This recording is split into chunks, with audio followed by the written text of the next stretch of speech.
Welcome back to ADFtestprep.com. In this video we will continue our JOA test breakdown. Today we will be discussing the verbal reasoning section of the JOA. If you wish to purchase over 600 practice test questions from as little as $9.99. Check the link in the description, or head to ADFtestprep.com. The verbal reasoning section of the JOA encompasses 17 of the 51 questions.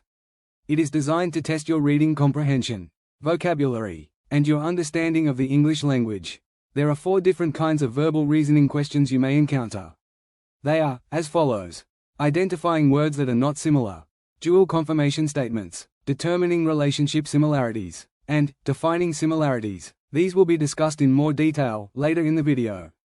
As outlined in the previous videos, you will only have about 20 seconds per question. So here we will give you the easiest and fastest method to break down and answer each question. Let's get started. The first question type we will be discussing is finding the odd ones out, or which 2 words do not belong in a group of 6. This type of question greatly depends on your ability to draw upon your own vocabulary. But we can work backwards through definitions to see which ones are synonyms of the same word. Finding the most obvious synonyms will give us the theme. Here we can see that column, arch, and beam are all related to buildings. As that is 3 of the 6 words, we can determine that the majority of the words are related to architecture. From this we can see that sonata and lyric are related to music, so therefore these are the words that do not belong with the others. Facade is also related to architecture. But since we found 3 of the 6 are already related, we do not need to define this one.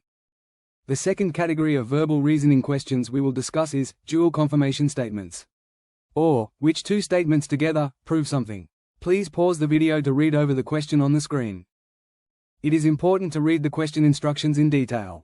In the question it displays that it is a requirement that the 2 statements need to work together to prove the initial statement. It cannot be a singular statement by itself that provides proof of the statement. Now let's work on this with a process of elimination. Statement B does not prove the homework was copied.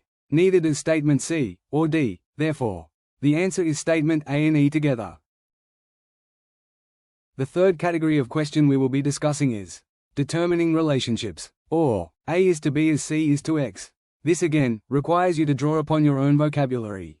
In this question, we are comparing the relationship between the creator and their medium. A painter produces artwork on a canvas, which serves as the surface for artistic expression. Similarly, an author produces written work on paper, which functions as the medium for literary expression. Therefore, the correct answer is option D, paper, as it maintains the same relationship between the creator and the medium of their creation. The final type of question in verbal reasoning we will be discussing is defining the relationship between words. These questions require you to determine the relationship between 2 words, and define if their meaning is similar, opposite, or have no relation to each other. Again, your personal vocabulary is important here.